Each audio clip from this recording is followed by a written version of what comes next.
بسم اللہ الرحمن الرحیم الحمد للہ رب العالمین والصلاة والسلام علی اشرف المرسلین وخاتم النبیین سیدنا وحبیبنا وقرۃ اعین ونبینا ومولانا محمد النبی الامی الکریم وعلى آله وأصحابه وأزواجه وأتباعه أجمعين أما بعد.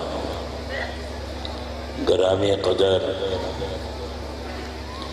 مکرمین محترمین حضرات علماء کرام مشائخ اعظام اور میرے محترم بزرگوں بھائیوں دوستوں اور عزیزوں، یہ مرکز اہل سنت جو کہ ایک علمی مرکز ہے، اللہ تعالیٰ اس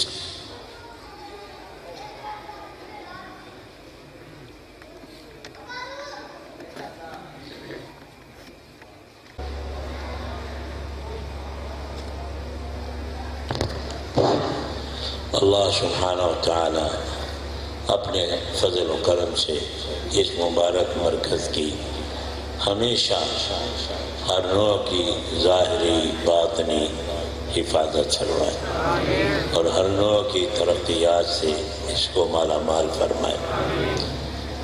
یہ مرکز معمولی چیز نہیں ہے۔ دیکھیے اللہ تعالیٰ جو خالق و مالک ہیں، اس کے نزدیک دنیا کی کوئی قدر اور اہمیت نہیں ہے۔ دنیا کا مال و دولت، عیش و عشرت کا سامان، ہیرے جواہرات، سونا چاندی، ان سب کی اللہ خالق و مالک کے ہاں ذرہ برابر قدر و قیمت نہیں ہے۔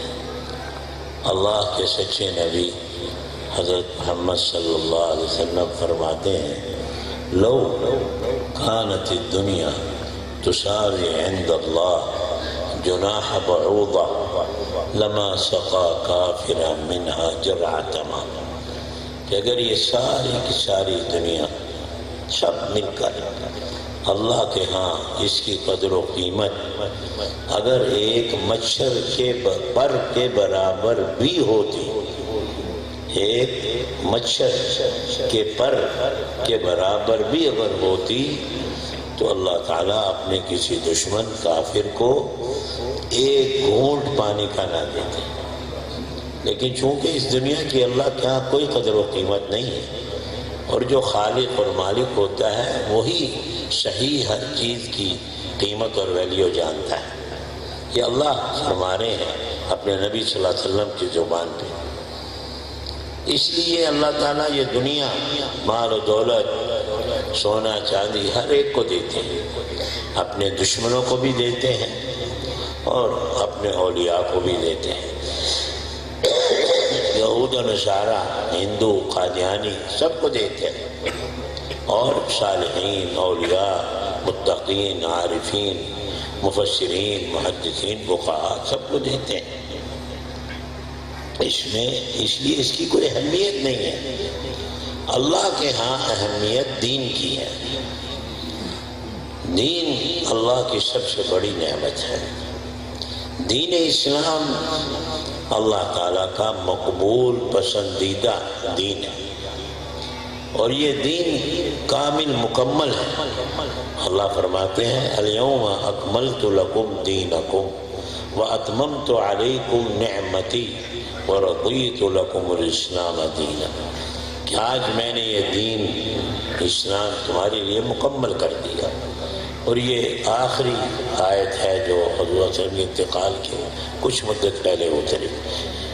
مفسرین فرماتے ہیں اس کے بعد کوئی احکام دینیہ نہیں اترے، تو اللہ فرماتے ہیں آج میں نے تمہارا دین تمہارے لیے مکمل کر دیا، جس کی بنا پر اتممت علیکم نعمتی، اپنی نعمت بھی تم پہ اب پوری کر لی۔ یہ اللہ کی سب سے بڑی نعمت ہے دین اسلام۔ پھر فرمایا وَرَضِيتُ لَكُمُ الْإِسْلَامَ دِينًا، میں نے دین اسلام کو تمہارے لیے پسند کر لیا. یہ اللہ کا محبوب پسندیدہ دین ہے. یہ دین اللہ کا کامل اور مکمل دین ہے. چونکہ کامل مکمل ہے اسی لیے اس کے مختلف شعبے ہیں. جیسے علم دین کا شعبہ ہے، تزکیہ نفس، اصلاح قلب، خانقاہی سلسلے کا شعبہ ہے. اسی طرح دعوت و تبلیغ، اصلاح عوام کا شعبہ ہے. اسی طرح اسلامی سیاست، ملکوں کو چلانا کتاب و سنت کی روشنی میں، یہ بھی شعبہ ہے.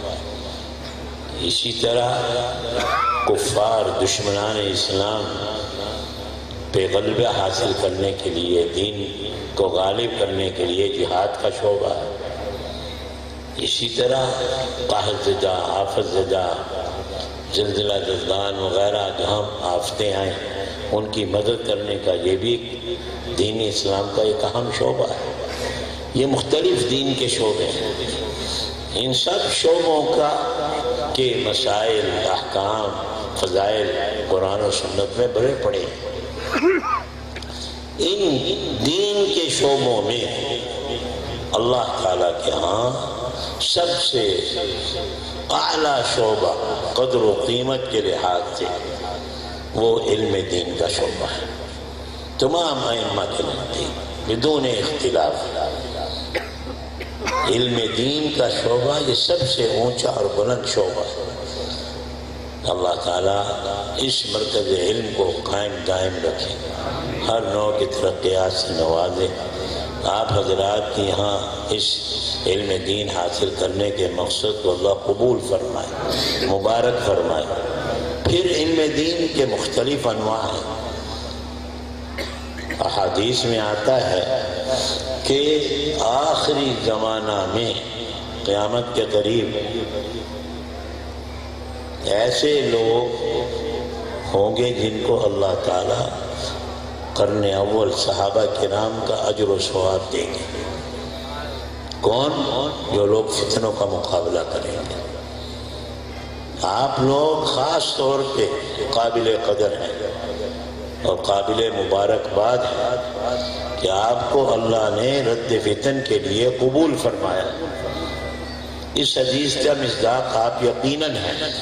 اللہ تعالیٰ آپ کو مبارک فرمائے اور اس کے لیے خوب محنت اور قربانی کرنے کی توفیق عطا فرمائے. آپ کو صحابہ کرام والا اجر و ثواب ملے گا بنص نبوی. حضرت امام احمد بن حنبل رحمۃ اللہ علیہ دور فتنوں کا دور تھا. ان سے کسی نے پوچھا، چونکہ بہت بڑے جلیل القدر محدث علامہ زمان تھے تو اس لیے، اور ان کی تحدیث کی مجالس بھی ہمیشہ قائم رہتی تھیں، تو کسی نے ان سے پوچھا کہ یہ علم حدیث میں مشغول ہونا، اس کا پھیلانا، یہ افضل ہے یا کہ رد فتن افضل ہے؟ فرمایا نہیں، رد فتن بہت زیادہ افضل ہے، اس کی فضیلت بہت زیادہ ہے. اللہ تعالیٰ آپ حضرات کو اپنی شان جزائے خیر عطا فرمائے اور مزید توفیق عطا فرمائے. قبول اس نعمت کی قدر کریں. یہ اللہ کی سب سے بڑی نعمت ہے. علم دین سب سے بڑی نعمت ہے. دین دنیا کی تو کوئی اللہ کی حیثیت ہی نہیں ہے. دینی لحاظ سے دین کے شعبوں میں سب سے اعلیٰ درجہ علم کا ہے اور علم کے مختلف شعبوں میں رد فتن سب سے اونچا شعبہ اور آج کل کے زمانے میں سب سے بڑا شعبہ ہے. اللہ تعالیٰ آپ کو قبول فرمائے. علم دین اور علماء کی فضیلت سے قرآن و حدیث و آثار صحابہ بھرے پڑے ہیں. لیکن ایک بات یاد رکھے کہ جہاں کہیں بھی قرآن حدیث آثار میں جہاں کہیں بھی علم کے فضائل آئے ہیں وہاں اللہ اور اللہ کے رسول کی مراد وہ علم ہے، وہ علم دین ہے جو مقرون بالعمل الصالح، جو مقرون بالعمل الصالح. وہ عالم اللہ کے ہاں اونچے مرتبے والا ہے، ان کی اللہ کے رسول نے تعریف کی ہے جو اپنے علم کے مطابق عمل کرتا ہے۔ ایسے علماء جن کا عمل خلاف شریعت ہو، خلاف سنت ہو، خلاف قرآن و سنت ہو، خلاف شریعت ہو، ایسوں کے بارے میں تو سخت سے سخت وعیدیں آئیں۔ ایک حدیث میں یہاں تک آیا ہے کہ جب جہنم میں اللہ جہنمیوں کو ڈال دیں گے اور وہ جہنم کے عذاب میں مبتلا ہوں گے، کچھ مدت بعد فرشتے کچھ لوگوں کو لا کے جہنم میں ڈالیں گے۔ ان کے جہنم میں ڈالنے سے ایسی خبیث بدبو اٹھے گی جس کی وجہ سے یہ جہنمی بھی عذاب میں کپ آ جائے گا، اور فرشتوں سے، جہنم کے فرشتوں سے پوچھیں گے یہ کون بدبخت لوگ ہیں جن کو تم نے ڈالا ہے؟ ہم پہلے ہی عذاب میں مبتلا تھے، ان کی وجہ سے ہمارا عذاب اور تکلیف بھی دوبالا ہو گئی، یہ کون لوگ ہیں؟ وہ کہیں گے یہ وہ علماء ہیں جن کا عمل ان کے علم کے خلاف ہو جاتا ہے۔ تنہائیوں میں فسق و فجور میں مبتلا ہوتے تھے اور علم کا خیال نہیں کرتے، علم کے مطابق ان کی زندگی نہیں تھی۔ اس لیے جن جن علماء کی تعریف قرآن و سنت و آثار میں آئی ہے، اور جس علم کی فضیلت قرآن و سنت و آثار میں آئی ہے، اس سے وہ علم مراد ہے جو مقرون بالعمل الصالح، اور جو علماء ربانیین ہوں، عاملین ہوں، صالحین ہوں، قانتین ہوں، متقین ہوں، وہ علماء مراد ہیں۔ اور اللہ تعالیٰ کا نظام ہے، ہر چیز کا اللہ نے نظام بنایا ہے۔ اللہ نے نظام یہ بنایا ہے کہ عمل صالح کو اللہ نے قلب صالح کے ساتھ جوڑا ہے۔ عمل صالح کسی کا بھی ہو ہی نہیں سکتا جب تک اس کا قلب صالح ہے، چاہے وہ علامہ زمان ہو، چاہے وہ محدث اعظم ہو، چاہے وہ مفسر قرآن ہو، چاہے فقیہ ہو، چاہے داعی ہو، مبلغ ہو، مجاہد ہو، حافظ قرآن ہو، کوئی بھی ہو، کسے باشے، یہ اللہ کے رسول کا فیصلہ ہے، صاف صاف۔ الا ان فی الجسد لمضغة اذا صلحت صلح الجسد كله واذا فسدت فسد الجسد كله۔ کہ دیکھو ہر انسان اس میں سب آ جاتے ہیں، گورے، کالے، پیلے، سفید، مرد، عورت، بڑے، چھوٹے، عالم، محدث، مبلغ، داعی، مجاہد، سب آ جاتے ہیں، کوئی استثناء نہیں۔ ہر شخص کے ہر جسم میں اللہ نے ایک چھوٹا سا ٹکڑا رکھا ہے۔ حضور صلی اللہ علیہ وسلم صادق المصدوق صلی اللہ علیہ وسلم فرماتے ہیں اگر وہ چھوٹا سا ٹکڑا ٹھیک ہو جائے تو سارا جسم ٹھیک، آنکھ بھی ٹھیک، کان بھی ٹھیک، زبان بھی ٹھیک، ہاتھ بھی ٹھیک، پاؤں بھی ٹھیک۔ کیا مطلب ٹھیک؟ یعنی ان سے ٹھیک اعمال صادر ہوں گے، اچھے اعمال صادر ہوں گے، نیک اعمال صادر ہوں گے۔ بلکہ عارفین باللہ فرماتے ہیں صلح الجسد کلو سے مراد باطن الجسد ایمن، کہ جسم کا اندرون بھی ٹھیک ہو جاتا ہے، اس کے جذبات، اس کی کیفیات، اس کی طبیعت، اس کی فکر، سوچ، جذبات، تمنائیں، امنگیں سب نیک ہو جاتے ہیں۔ ہر وقت اس کی یہی فکر، یہی سوچ، یہی جذبہ، یہی تمنا، یہی امنگ کہ میں یہ نیک عمل کر لوں، یہ نیک عمل کر لوں، یہ عبادت کر لوں، یہ طاعت کر لوں، اس طرح اپنے مولا کو راضی کر لوں، اس طرح حضور صلی اللہ علیہ وسلم کی اتباع کر لوں، اس طرح دین کو پھیلاؤں، اس طرح دین کے کام کروں۔ یہی جذبہ، یہی تمنا اندر باہر سے نور و نور ہو جاتا ہے۔ کب؟ جب دل ٹھیک ہو۔ اور اگر دل خراب ہے تو پھر آنکھ بھی خراب، کان بھی خراب، زبان بھی خراب، ہاتھ بھی خراب، سارے اعضاء گناہوں کی طرف ہی چلتے ہیں۔ موڑتا ہے، کوشش کرتا ہے، لیکن اعضاء پھر اسی طرف جاتے ہیں۔ جیسے جانور گدھا بگڑ جاتا ہے تو وہ ایک طرف جانا چاہتا ہے تو آپ اس کو موڑتے ہیں، مڑ جاتا ہے تھوڑا سا، پھر اسی طرف جاتا ہے۔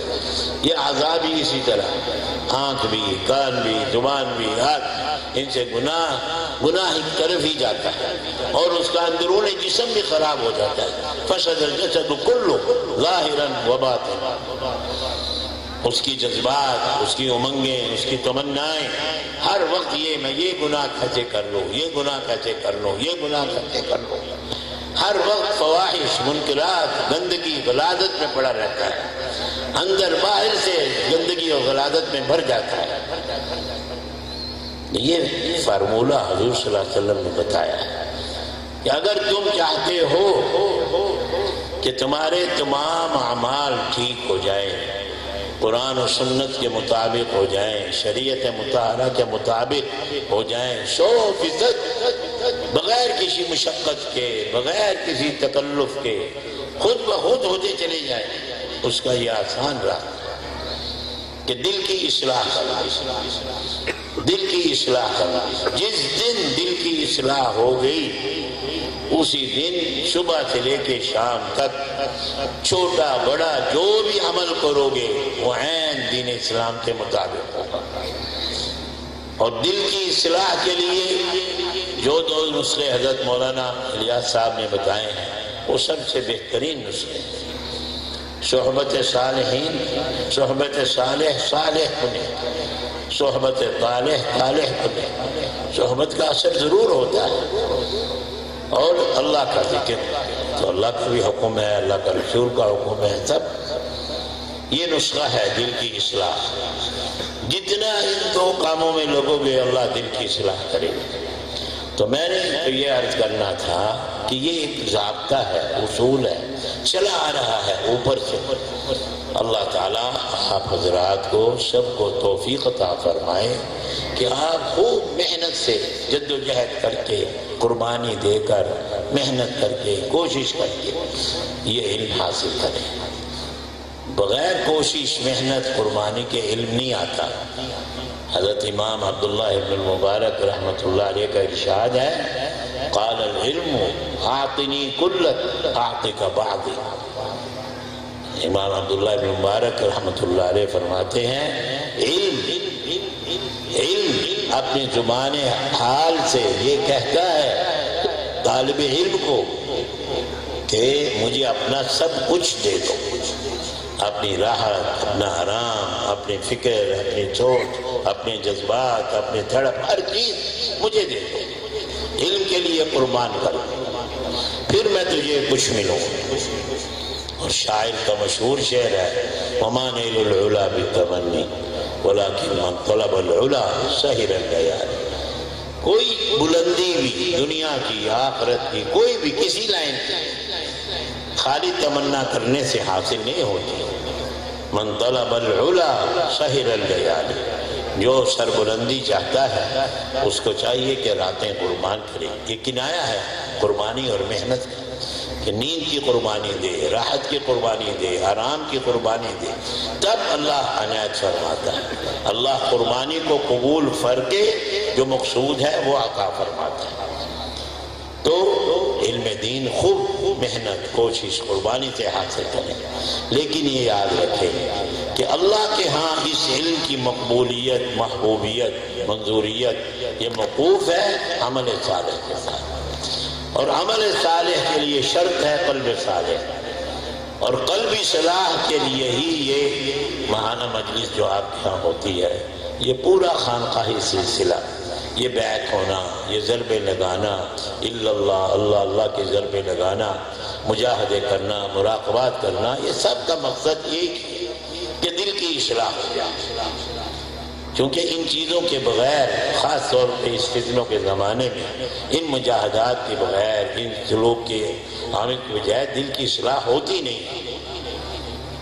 اللہ تعالیٰ اس مجلس کو قبول فرمائے۔ بہت خوشی ہوئی، حضرت مولانا پہلے بھی بتایا کرتے تھے، آج اللہ نے موقع دیا کہ ہم بھی اس میں، ہمیں شرکت کا اللہ نے شرف حاصل کرایا۔ اللہ تعالیٰ کا شکر ہے، اللہ کا احسان ہے، اللہ اس مجلس کو قبول فرمائے، اس مجلس کو معمولی نہ سمجھے۔ احب الاعمال الی اللہ ادومها وان قل، اللہ کے ہاں سب سے محبوب پیارا عمل وہ ہے جو پابندی کے ساتھ ہو، چاہے تھوڑا ہی ہو۔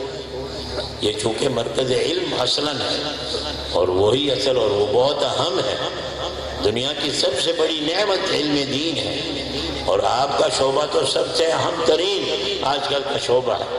اللہ تعالیٰ آپ کو علم نافع، علم نور سے منور فرمائے اور خوب اس کے لیے محنت قربانی دینے۔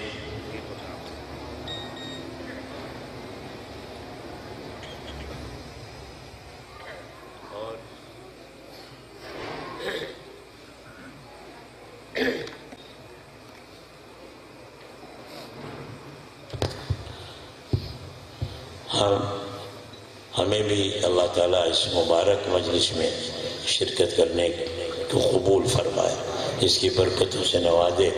ہم بھی اسی قصد نیت کر کے آئے ہوئے ہیں کہ اللہ اس کی برکتوں سے ہمیں بھی نوازے۔ ہمارے تمام اکابر رحمہم اللہ تعالیٰ، حضرت مجدد صاحب، ان کے خلفائے کرام، صاحبزادگان، پھر حضرت شاہ ولی اللہ صاحب، ان کے صاحبزادگان، ان کے خلفائے کرام، پھر آخری دور میں ہمارے اکابر علماء دیوبند، سب کے سب جامعین شریعت و طریقت تھے۔ کسی کی سوانح زندگی اٹھا کر دیکھ لیں، ہر ایک نے محنت کے ساتھ، قربانی کے ساتھ علم دین حاصل کیا، اس میں اعلیٰ مقام حاصل کیا، اور پھر اپنے شیخ کے ہاتھ پہ، دست مبارک پہ بیعت ہو کر جب تک ان کی طرف سے اصلاح قلب کا پروانہ نہیں مل گیا، وہ چین سے نہیں بیٹھے، لگے رہے، کسی کی زندگی اٹھا کر دیکھ۔ ہمارے اکابر رحمہ اللہ تعالیٰ میں سے کوئی اس سے مستثنیٰ نہیں ہے۔ اللہ تعالیٰ ہمیں اپنے تمام اکابر کے نقش قدم پر چل کر ان دونوں امور کا، پہلے علم دین اور پھر شریعت اور پھر طریقت و تصوف کا اہتمام کرنے کی توفیق عطا فرمائیں، جو آپ کے ہاں ماشاءاللہ پورا معمول بھی ہے۔ اللہ تعالیٰ اس کو مبارک فرمائے، آپ حضرات کو بھی مبارک ہو، حضرت مولانا کو بھی اللہ تعالیٰ بہت جزائے خیر دیں، مبارک فرمائے، برکت عطا فرمائے، کہ یہی اسلاف مبارکین کا طریقہ ہے۔ اللہ تعالیٰ ہمیں اس پہ قائم دائم رکھے۔ وآخر دعوانا الحمدللہ۔ اور یہ بات مولانا سے صحیح ہے، یہ فرما رہے تھے کہ تم بیعت کرو، میں نے کہا بیعت ہو، کل کا مہمان ہو، چلے جاؤں گا، بلکہ ابھی چلے جاؤں گا۔ آپ نے یہاں علاقہ ہے اور آپ کو اللہ تعالیٰ مبارک فرمائے، میں نے اجازت دینا، اللہ تعالیٰ اجازت دی ہے اسی غرض سے کہ آپ کی برکت سے لوگوں کی اصلاح ہو۔ ہمارے سلسلہ مبارکہ میں اللہ تعالیٰ ان کے ذریعے سے جو حضرات بیعت ہوں، اللہ تعالیٰ انہیں مبارک فرمائے اور سلسلے کے انوار سے انہیں منور فرمائے۔ حضرت مولانا کے ذریعے سے اللہ تعالیٰ اکابر کے فیوز کو عام و تام فرمائے۔